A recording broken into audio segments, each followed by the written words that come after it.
Bismillahirrahmanirrahim. Marilah kita bersama-sama berdoa memohon kepada Allah Subhanahu wa taala, khususan kepada Bapak Ibu yang selalu turut serta berpartisipasi dalam program Masjid Darul Ilmi. Semoga Allah Subhanahu wa taala tambahkan rizkinya dan memberikan keberkahan dalam setiap rizkinya, serta Allah jadikan keluarganya menjadi keluarga yang sakinah, mawaddah, warahmah.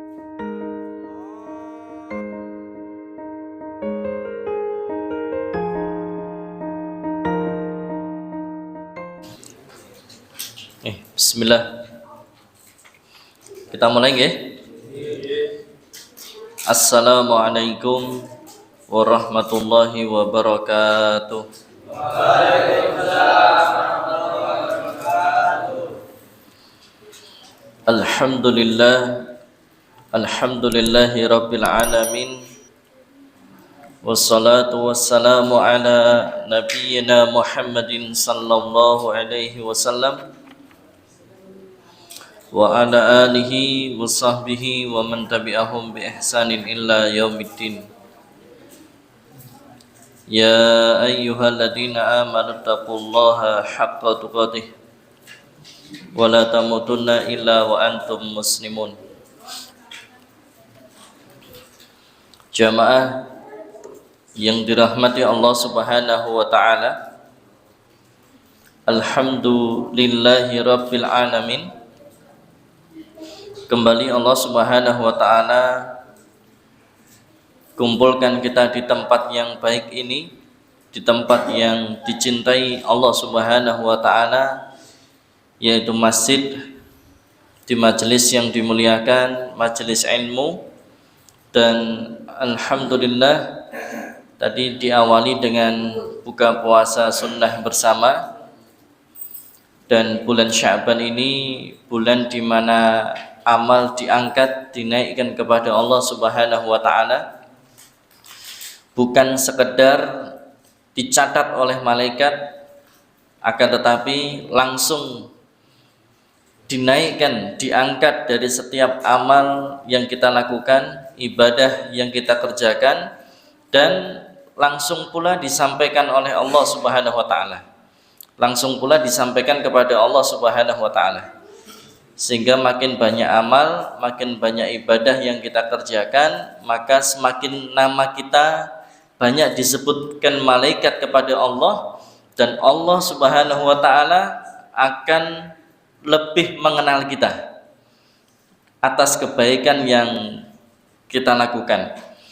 Dan ketika di bulan Sya'ban amal diangkat, disampaikan langsung kepada Allah Subhanahu wa taala oleh para malaikat, Rasulullah Shallallahu Alaihi Wasallam kepingin ketika amalnya diangkat, beliau sedang berpuasa. Dan alhamdulillah, berbahagialah antum, berbahagialah kita semua.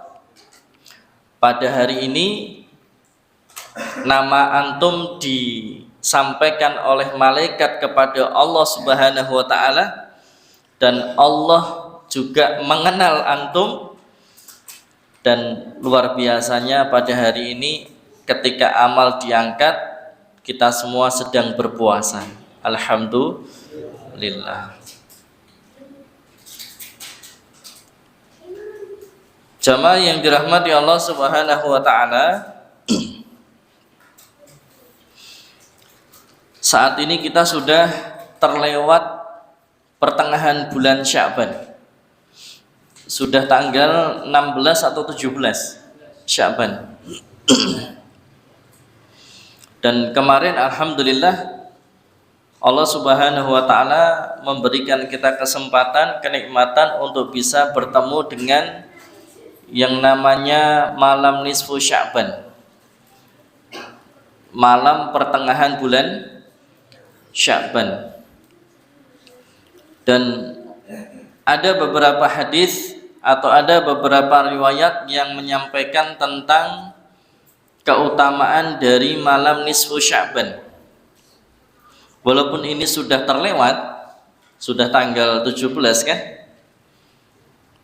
Ini kalau menurut perhitungan penanggalan Islam, kita sudah masuk di hari Jumat. karena sudah terlewat maghrib. Maka kemudian jangan lupa nanti dimulai start Al-Kahfinya, dan juga kemudian memperbanyak bersolawat kepada Nabi Muhammad SAW, karena solawat antum di hari Jumat akan langsung dihantarkan oleh malaikat kepada beliau SAW, dan Nabi Muhammad SAW akan langsung menerima solawat dari antum dan langsung dijawab oleh Rasulullah SAW. Yang sehingga ketika kita ini solawat, maka Nabi Muhammad makin banyak solawatnya, maka Nabi Muhammad akan banyak mendengar, akan banyak melihat nama kita. Dan orang yang paling banyak bersolawat, makalah dia salah satu orang yang nanti pantas mendapatkan syafaat dari Rasulullah SAW. Dan tentunya kita semua ini ingin mendapatkan syafaat dari Rasulullah SAW atas izin Allah. Kenapa? Ya, satu-satunya Nabi dan Rasul yang atas izin Allah memberikan syafaat, ya hanya Nabi Muhammad SAW.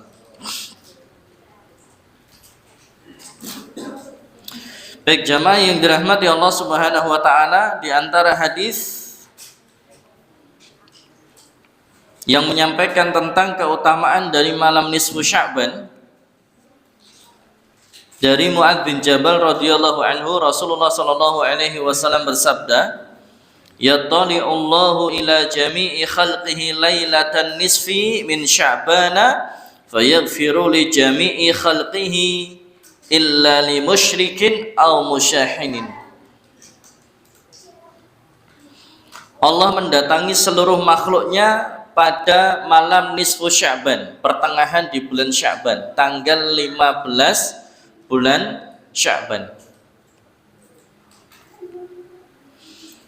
Dan dia pun Allah mengampuni seluruh makhluk kecuali, berarti orang yang tidak diampuni oleh Allah. Dalam hadis ini disampaikan yang pertama adalah orang yang menyekutukan Allah Subhanahu wa taala, ya, orang yang melakukan kesyirikan atau orang musyrik yang melakukan kesyirikan atau menyekutukan Allah Subhanahu wa taala. Dan yang kedua adalah orang yang bermusuhan, orang yang jodaan. Di sini ada lagi marahan, ada enggak? Enggak ada ya? Sing lagi nesonan ana. Nanti dijotos loro, atine mangkel, nanti dihisab di pengadilannya Allah Subhanahu wa taala. Lah masyaallah.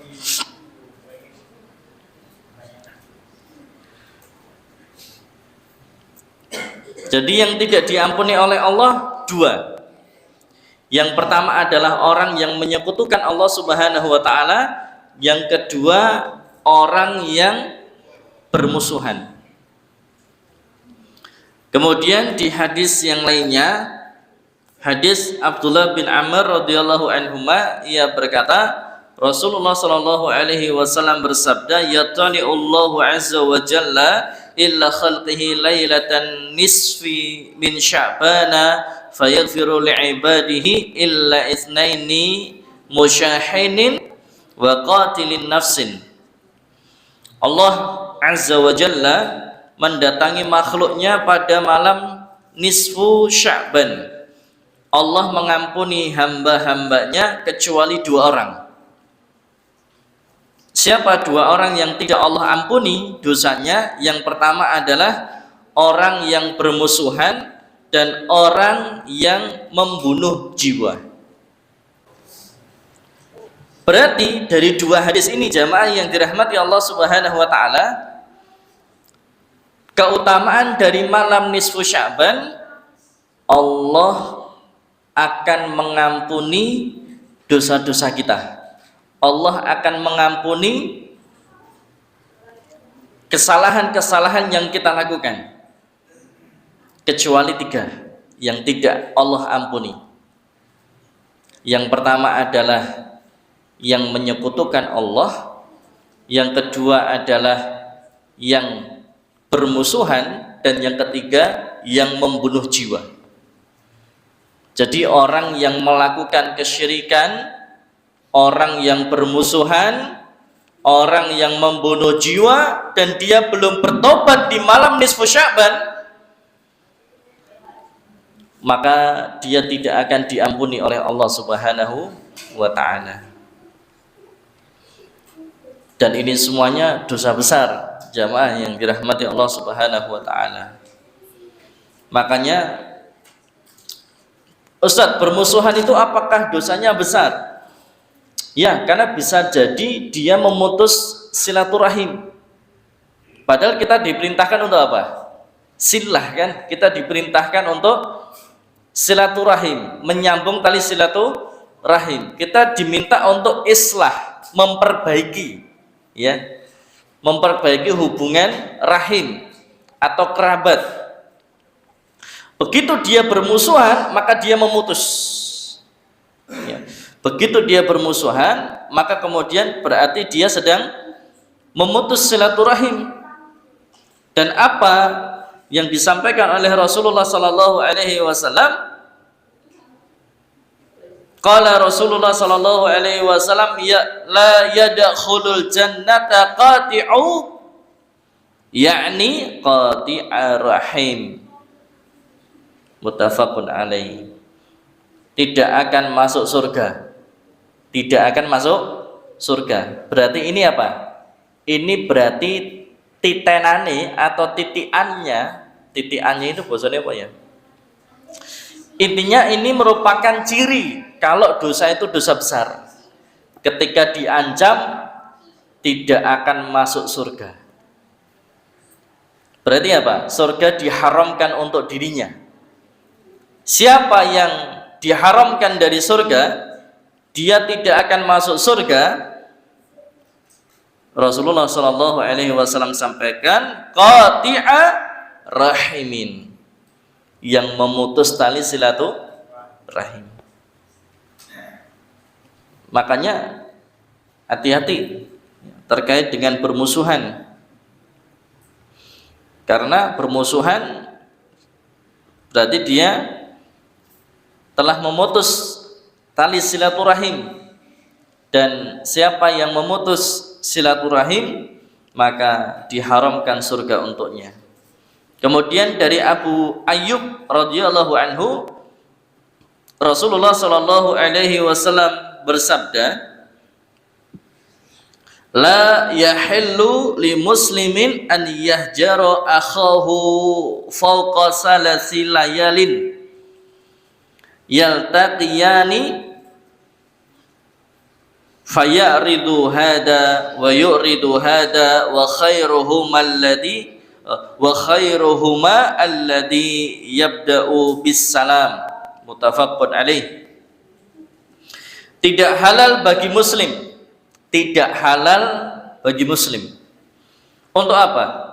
Memutuskan persahabatan dengan saudaranya lebih dari 3 malam. Maka ini batasan nesu, inilah batasan marah, batasan mendiamkan saudaranya. Berapa hari? 3 hari. Kalau kemudian sudah 3 hari terlewat, nesune wis 3 dina, kemudian mereka bertemu, ya.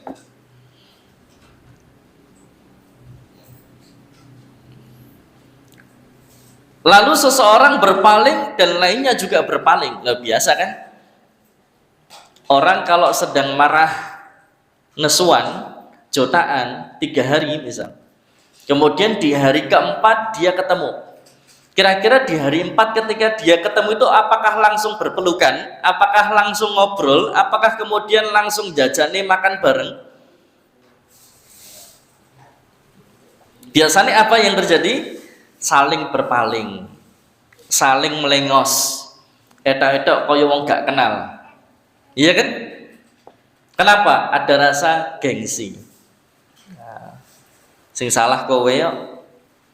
Si A mengatakan si salah si B, si B mengatakan sing salah si A. Si A pengen si B dulu yang minta maaf, si B pengen si A dulu yang minta maaf. Si A pengen si B dulu yang luruhi, si B dulu yang menyapa, tapi si B juga kepengen si A dulu yang menyapa. Mesti gitu teman-teman. Antara suami istri yo gitu. Suami istri itu kalau ada cekcok gitu, ya biasa. Suami istri itu ada cekcok biasa. Keluarganya Nabi Muhammad SAW yo ada masalah. Keluarganya sahabat yo ada masalah. Lah kalau keluarganya Rasulullah dan keluarganya generasi terbaik saja ada masalah, berarti apa? Keluarganya kita ini lebih pantas ya. Banyak masalahnya. Biasa. Jadi keluarga yang baik itu bukan keluarga yang tanpa masalah, tapi bagaimana kalau ada masalah atau ketika ada masalah dia mampu sikapi dengan baik sesuai dengan yang dicontohkan, dituntunkan oleh Nabi Muhammad SAW, karena beliau bersabda khairukum li ahlihi wa ana khairukum li ahli. Sebaik-baik di antara kalian yang paling baik perlakuannya kepada keluarga termasuk istri, dan aku kata Rasulullah wa ana khairukum li ahli, dan aku orang yang paling baik perlakuannya kepada istri atau keluarga. Jadi ada masalah iya, tapi tetap diperlakukan dengan baik. Perlakuannya tetap baik. Makanya teman-teman yang mau nikah ini persiapan ilmunya. Nanti saya mau nikah di pojokan kayak. Oh, kowe wis patut nikah, wis gedhe nih kaya ngono ya. Sekarang ya. Ndi, kuwi lho sing wajah-wajah pengen nikah iki lho. Lah kuwi lho. Wajah-wajah pengen nikah ya. Sudah bisa kebaca nih ya. Kuwi nek randang dirabekke bahaya. Kudu nandang rabi, wes lulus pondok rabi ngono lho ya. Yes. Ya. Syaratnya nikah kan cuman 2 ya. Oke. Nah, pernah suatu ketika sahabat Umar bin Khattab itu dimarahi sama istrinya loh. Diomelin sama istrinya. Atasnya Umar bin Khattab ya. Kita tahu sendiri keutamaan Umar bin Khattab. Umar bin Khattab itu jin saja takut sama dia. Setan saja takut sama Umar bin Khattab. Karena ketakwaannya, karena kewara'annya kepada Allah Subhanahu wa taala. Ketaatannya kepada Allah Subhanahu wa taala. Wara' itu berarti apa? Menjaga diri dari, jangankan kok yang haram, yang subhat saja ditinggalkan, dihindari. Itu namanya wara'. Bukan saja yang haram, yang subhat saja dihindari. Kalau Umar lewat di suatu jalan, maka jin-jin atau setan atau demit-demit yang ada di situ semuanya lari. Nek ente jalan kan malah setan udah nyedak tuh ya. Nek Umar bin Khattab dah. Umar bin Khattab lewat di suatu jalan itu setannya minggir kabeh, cari tempat lain. Jangan di sini, Umar lewat. Ini luar biasa. Umar bin Khattab nih, Masya Allah. Tapi ternyata ketika di rumah, ya Umar tetaplah Umar. Amirul Mukminin, iya. Sahabat, iya. Tapi kalau di rumah, ya suami. Yang namanya suami, ya, yang namanya suami itu pasti pernah diomelin sama istri. Ya, itu ya. Pak Iwan udah pernah belum ya? Pak Izi, aman ya Pak? Sama, tetap pernah diomelin istri itu biasa. Ya, istri marah-marah, ngomel-ngomel, biasa. Tapi kata Umar apa? Nasihatnya Umar, bukan kemudian Umar mengajarkan, para suami, nek kamu sedang diomelin sama istri, maka katakanlah ar-rijalu qawwamuna 'alan nisa. Aku ini pemimpin, gak pantas kamu ngomelin aku. Apa gitu? Nah. Ingat, wanita itu seperti apa? Kaca yang gampang pecah. Kalau sudah pecah, disusun kembali kayak puzzle bisa, tapi retaknya tidak mungkin hilang. Bahkan kemudian Rasulullah sampaikan bahwasanya wanita itu diciptakan dari tulang rusuk yang bengkok. Kalau kamu paksa lurus, patah. Maka Rasulullah sampaikan, Tadi Masya Allah, wa ana khairukum li ahli, dan Rasulullah ini perlakuannya sangat baik kepada istri, keluarga. Ketika Umar bin Khattab dimarahi sama istrinya, diomelin sama istrinya, apa kata Umar? Sabar. Ini diwasiatkan kepada sahabat yang lain yang ketika kemudian juga dimarahi sama istrinya, sabar. Kenapa? Istrimu itu sudah melayani kamu dalam hal apa? Dapur, sumur, kasur. Istrimu itu yang nyiapkan pakaianmu, istrimu yang masak, istrimu yang melayanimu di ranjang. Bahkan kalau kemudian kamu minta istri sedang masak, maka dimatikan dan akan melayani dirimu. Itulah istri. Makanya bersabar saja. Istri itu capek. Nah, makanya kalau istri sedang marah-marah atau sedang ngomel-ngomel, berarti mungkin kurang piknik, gitu-gitu. Kurang belonjo, kurang dolan, gitu. Jadi begitu marah-marah, wis gak usah kesuwen-kesuwen, yo tak ajak neng mall, langsung nih. Kuduk metu wis sumringah ya. Ayo belonjo, ayo piknik. Itu seneng banget ya, Masya Allah. Nah, jamaah yang dirahmati Allah Subhanahu wa taala. Nah, ketika orang tadi ya bermusuhan, batas akhirnya batas maksimalnya berapa hari? 3 hari. Begitu di hari 4 ketemu, akan mereka saling berpaling. Tadi ya, termasuk suami istri ya gitu. Terkadang marah 3 hari, ya. Kemudian setelah hari keempat, begitu kemudian padahal ya ketemunya tiap hari, cuman kan mau memulai pembicaraan, podo-podo gengsinya. Suami gengsi, amarga dia merasa suami dan pemimpin, akhirnya ndak mau aku munduk-munduk dulu, ndak mau aku membuka percakapan dulu, aku ndak mau salam dulu. Sedangkan istri ya gengsi, wong aku bener kok sing salah dheweke. Nah itu, ini podo-podo gengsinya, ya kan ini ya. Akhirnya apa yang terjadi? Ya nesunannya tambah toh, diperpanjang 4 hari, 5 hari, wadi itu dia dosa. Makanya kemudian apa? Rasulullah sampaikan di lanjutan hadis tadi, wa khairuhuma alladhi yabda'u bis salam. Dari 2 orang yang sedang bermusuhan, yang sudah 3 hari tadi, di hari yang keempatnya, siapa di antara keduanya ini yang terbaik? Yang terbaik adalah yang mau memulai salam, atau yang mau minta maaf duluan walaupun dia nggak salah. Ya. Kalau ada suami istri yang bertengkar, berarti yang salah siapa? Yang salah suami. Karena prinsipnya wanita tidak pernah salah.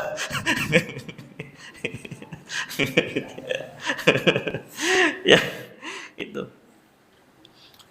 Berarti misalkan kok yang salah istrinya, kemudian dieman 3 hari, ya sudahlah, suami ngapain juga?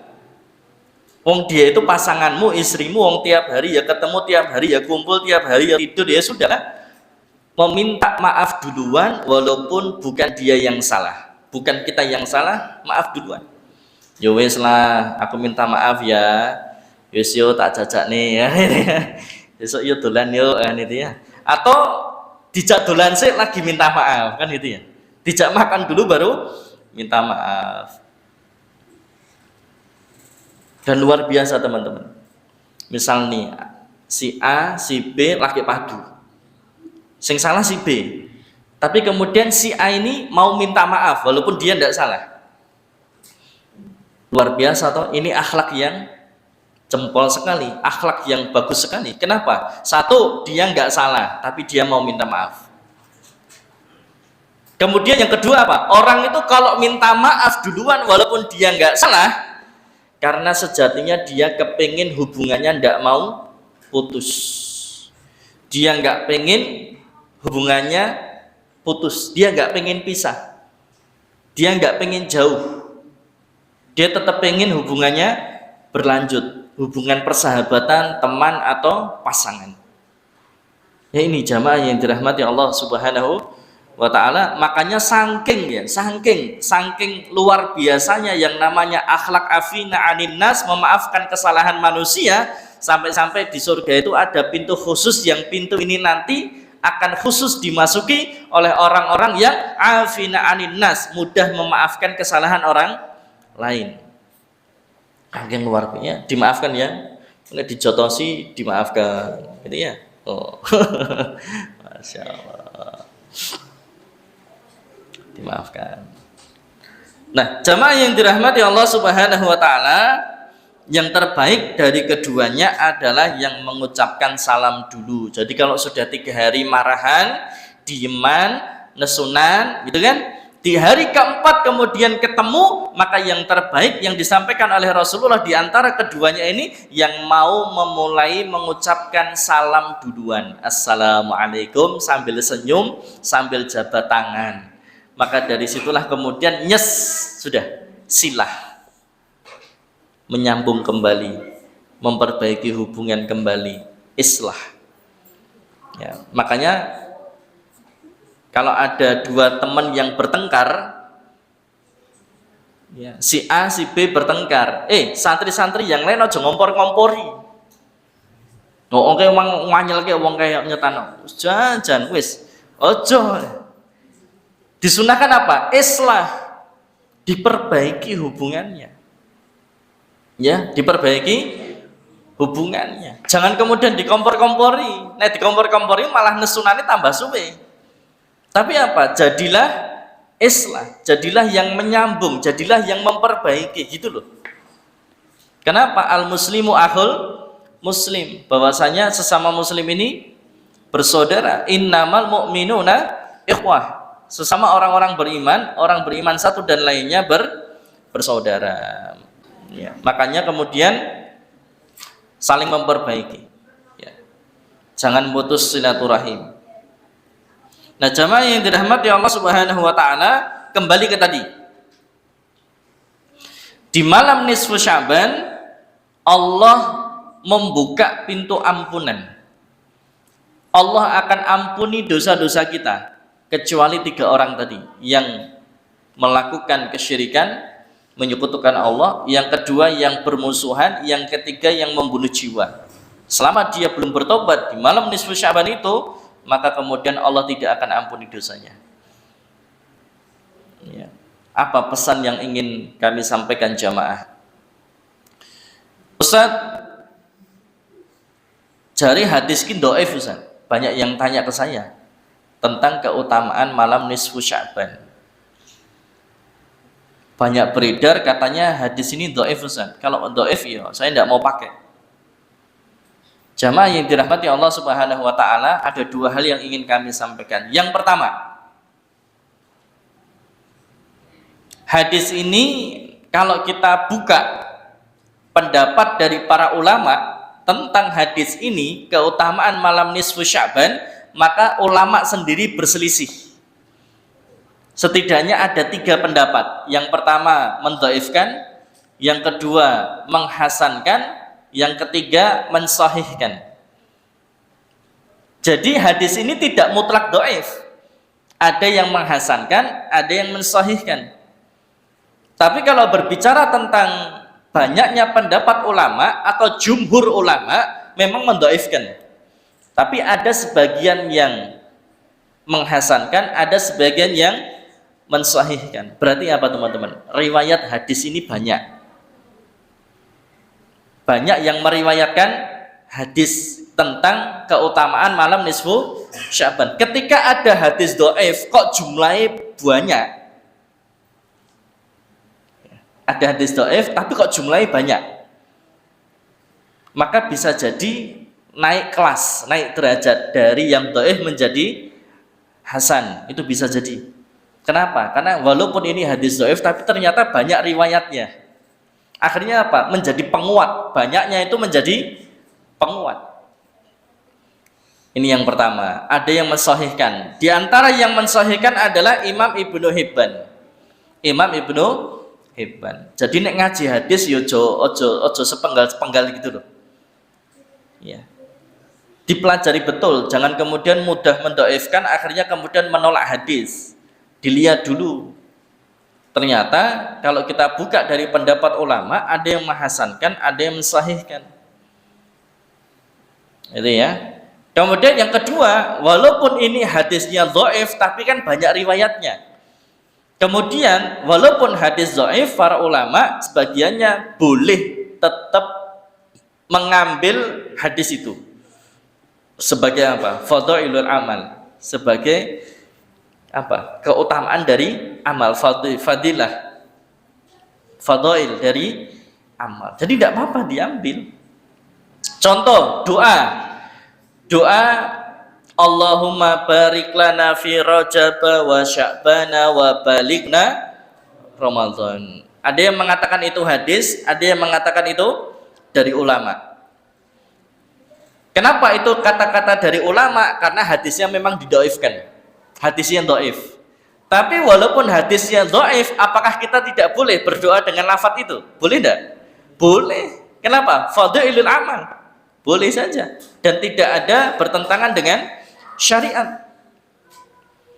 Lah tentang keutamaan malam nisfu Sya'ban tadi ya ada yang mensahihkan dan ini tidak bertentangan dengan syariat. Kenapa? Setiap hari, setiap malam Allah turun ke langit dunia, betul kan? Di sepertiga malam. Allah apa sampaikan? Allah menyampaikan apa? Ada 3 hal. Di setiap sepertiga akhir malam Allah turun ke langit dunia. Berarti mulai jam berapa ya? Mulai jam 2. Mulai jam 2. Allah turun ke langit dunia, kemudian Allah mengatakan apa? Ayo, yang bangun sholat tahajud, kemudian yang bermunajat kepada Allah, apa doa yang kalian sampaikan, aku akan perkenankan. Apa hajat yang kalian sampaikan, aku akan berikan.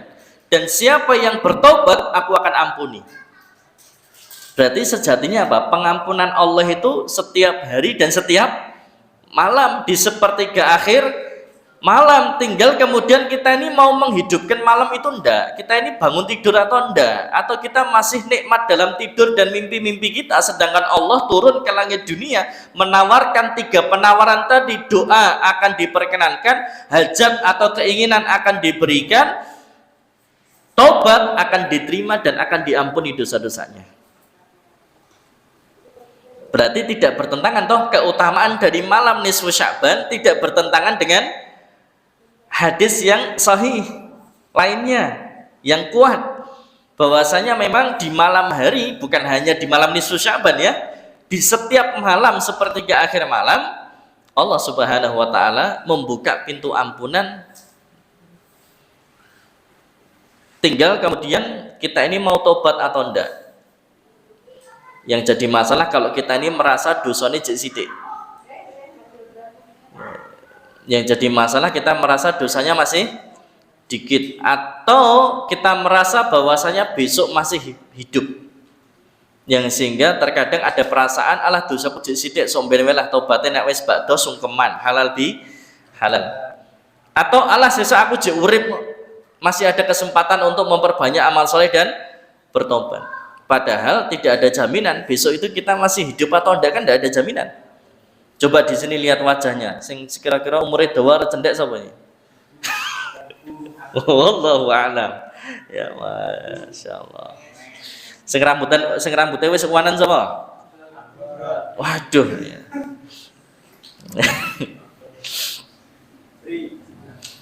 Ya, saya ada teman masih muda, rambutnya wis banyak uban. Wis akeh wan. Nek wane ra. Wah ya, hati-hati.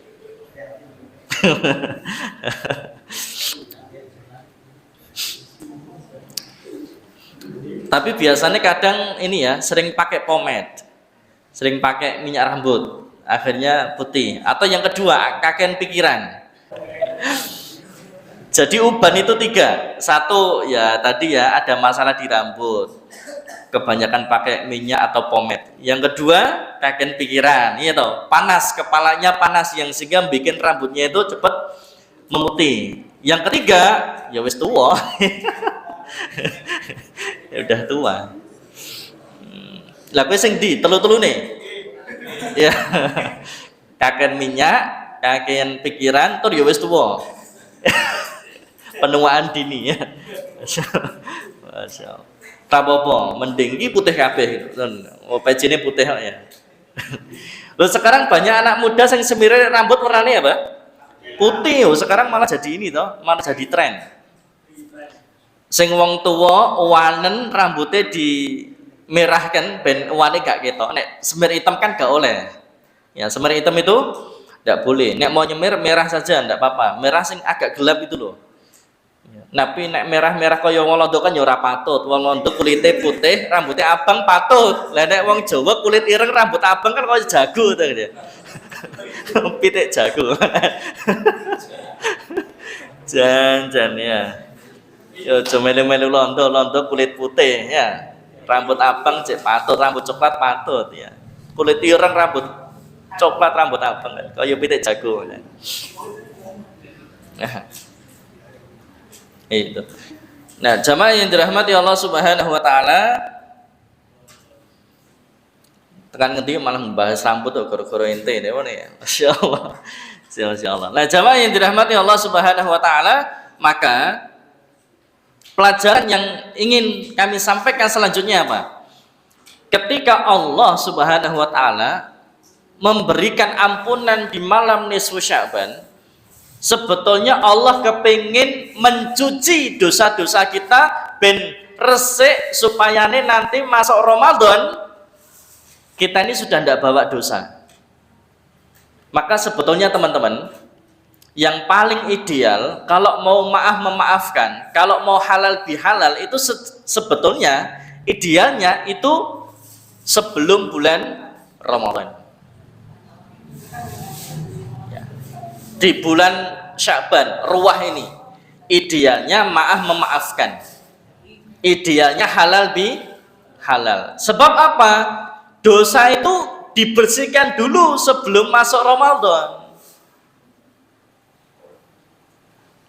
Lah kok gitu Ustaz? Ya, karena dosa itu yang menjadi penghambat, dosa itu yang menjadi penghalang.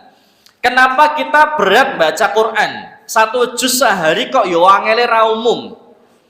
Kenapa kok kita ini sholatnya susah khusyuknya, susah tumak ninahnya, seakan-akan dalam beribadah itu rasanya hambar. Coba ada nggak yang sholat itu rasanya hambar? Kaya wis gak ono feel sama sekali, ndak ada feelnya sama sekali, nggak ada terenyuhnya, ndak ada sedih menyesal atas dosa kita, ndak ada seakan-akan rasa kita ini berhadapan dengan Allah, rasanya hambar banget wis. Lah, yang membuat seperti itu kita tidak bisa menikmati ibadah, kita tidak bisa memperbanyak amal soleh itu karena dosa, bukan karena apa-apa, karena dosa. Ya. Maka kalau ketika masuk Ramadan kok masih bawa dosa, ya sudah ngalamat apa? Berat Ramadannya. Baca Quran sehari 1 juz berat. Taraweh berat, sholat 5 waktu berat. Kenapa? Masih bawa dosa. Makanya tadi saya sampaikan, idealnya itu sebetulnya kalau mau memaafkan, kalau mau halal bihalal itu janjane sebelum masuk bulan Ramadan. Supaya dia masuk Ramadan nggak bawa beban dosa. Kalau nggak bawa beban dosa, ben kemudian nanti ibadahnya maksimal, bisa khusyuk, bisa merasakan nikmat beramal dan beribadah di bulan Ramadan. Nah, terus nanti setelah Ramadan banyak doanya apa? Ya Allah, terima amal ibadahku di bulan Ramadan. Kemudian apa? Puasa Syawal untuk mengurangi atau menutup dari ibadah wajib atau puasa wajib Ramadan yang mungkin ada cacat, itu ditutup di puasa sunnah Syawal. Nah, ini jamaah yang dirahmati Allah. Pesan kenapa Allah memberikan keutamaan di malam nisfu Sya'ban berupa ampunan, supaya kita masuk bulan Ramadan tanpa membawa dosa. Demikian, kurang lebihnya mohon dimaafkan, semoga bermanfaat. Subhanakallahumma wa bihamdika asyhadu an la ilaha illa anta astaghfiruka wa atubu ilaik. Assalamualaikum warahmatullahi wabarakatuh.